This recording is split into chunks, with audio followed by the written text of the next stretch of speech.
અમદાવાદના Chandola demolition part 2 આવતીકાલથી શરૂ થવા જઈ રહ્યું છે। ફેઝ 2માં આખા ચંડોળા તળાવના દબાણને દૂર કરવામાં આવશે। આયોજન તેનું થઈ ગયું છે। 3000 પોલીસ કર્મીઓ, 25 એસઆરપીની ટીમ તેમાં તૈનાત રહેશે। અગાઉ 1.5 લાખ ચોરસ મીટર દબાણ દૂર કરવામાં આવ્યું હતું અને હવે 2.5 લાખ ચોરસ મીટર ઉપરનું દબાણ દૂર કરવામાં આવશે। બાંધકામ હટાવવાનું કાર્ય 2 થી 3 દિવસથી વધારે લાગે તેમ છે। અહીંથી જનારા લોકો માટે એએમસી મકાનો ફાળવશે।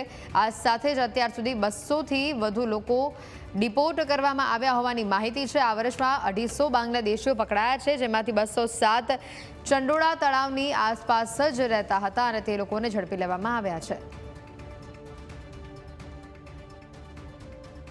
ડિમોલિશનનો જે ફેઝ 2 છે એ કરવા માટેની આજે ચર્ચા થઈ મ્યુનિસિપલ કમિશનર શ્રી અને એની ટીમો સાથે અને આપણા પોલીસ અધિકારીઓ સાથે।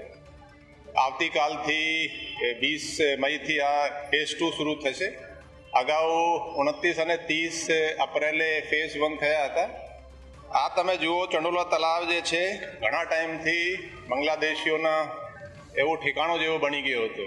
એક જોઈન્ટ કમિશનર, એક એડિશનલ કમિશનર, 6 ડીસીપી અને કુલ બીજા પીઆઈ એસીપી મળાવી, કોન્સ્ટેબલ મળાવીને લગભગ 3000 પોલીસના આપણે ઉપયોગ કરવાના છીએ અને 25 એસઆરપીની કંપની આપણે બહારથી બોલાવી છે। આના માટે 2 શિફ્ટમાં આપણે સળંગ ત્યાં બંદોબસ્ત રાખવાના છે।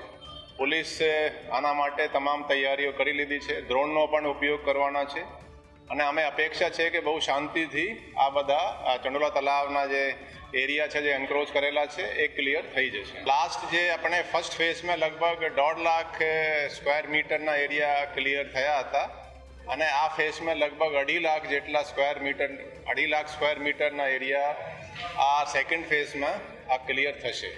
આ જે ચંડોળા તળાવ છે આ બધું ક્રિમિનલ એક્ટિવિટીઝ માટે પણ બહુ જાણીતા થઈ ગયા હતા। ત્યાં બૂટ લેગિંગ એક્ટિવિટીઝ, ડ્રગ્સના, પ્રોસ્ટિટ્યુશનના જે ઇલીગલ એક્ટિવિટીઝ છે હબ જેવા થઈ ગયા હતા।